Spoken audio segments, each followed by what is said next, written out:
इस तरह की गिरी हुई राजनीति कैप्टन साहब कैसे कर सकते हैं?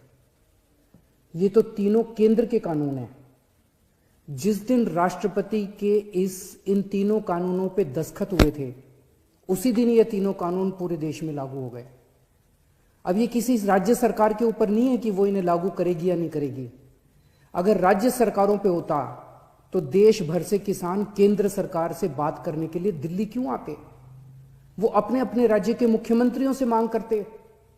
ये कानून केंद्र सरकार लाई है और कोई भी राज्य सरकार इन कानूनों को ना तो रोक सकती है और ना पास कर सकती है।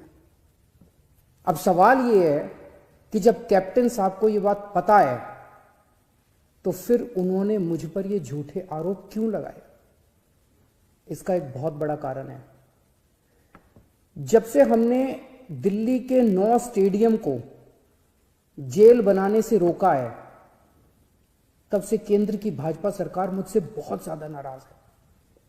केंद्र सरकार का पूरा प्लान था कि जब किसान दिल्ली आएंगे तो उन्हें इन 9 स्टेडियम में डाल देंगे। हमने स्टेडियम को जेल बनाने की इजाजत नहीं दी, तो वो लोग अब मुझसे बहुत नाराज हैं। मुझे पता है कि स्टेडियम को जेल बनाने के लिए मुझ पे कितना दबाव आया था, किस किस का फोन नहीं आया। लेकिन जिंदगी में कुछ ऐसे मौके आते हैं जब आप अपने जमीर की सुनते हो, नतीजे की परवाह नहीं करते।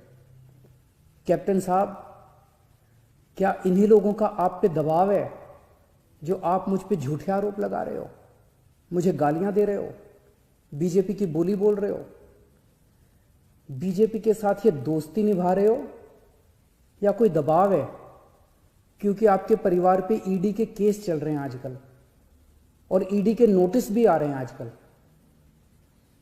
कैप्टन साहब के पास ये बिल रोकने के कई मौके आए।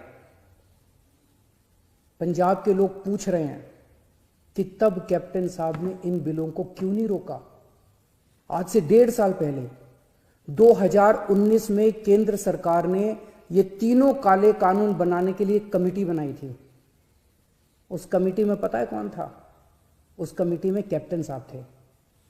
कैप्टन साहब, पंजाब के लोग आपसे पूछ रहे हैं कि आपने उस कमेटी में इन काले कानूनों को क्यों नहीं रोका? आपने कमेटी में एक बार भी इन काले कानूनों का विरोध क्यों नहीं किया? आपने बाहर आके लोगों को क्यों नहीं बताया कि केंद्र सरकार इतने खतरनाक कानून बनाने जा रही है? कैप्टन साहब, आपके पास 1 नहीं, 2 नहीं, 3 नहीं, इतने मौके आए जब आप इन बिलों को रोक सकते थे। आज पंजाब का किसान आपसे पूछ रहा है कि आपने ये बिल क्यों नहीं रोके। आज दिल्ली की सरहद पे पंजाब का किसान है और देश की सरहद पे उसी किसान का बेटा पंजाब का जवान है। अभी कुछ दिन पहले पंजाब के एक किसान सरदार कुलवंत सिंह जी दिल्ली की सरहद पे बैठे हुए थे और खबर आई कि उनका 22 साल का जवान बेटा सुखबीर सिंह बॉर्डर पे देश के लिए शहीद हो गया। इस सब के बीच जब कुछ लोग आए दिन किसानों को आतंकवादी बुलाते हैं, देशद्रोही कहते हैं, तो मैं सोचता हूं कि बॉर्डर पर उन जवानों पर क्या बीतती होगी जिनके किसान मां बाप को आतंकवादी कहा जा रहा है।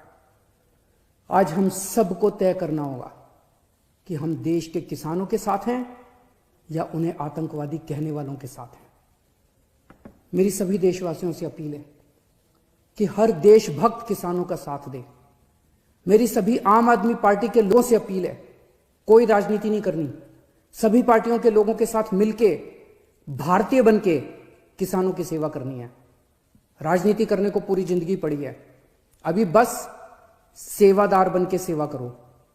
हमें इस इनकलाब का ना राजनीतिकरण करना है और ना इस इनकलाब का राजनीतिकरण होने देना है।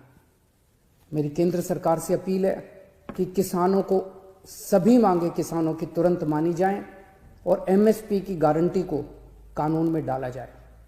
जय हिंद।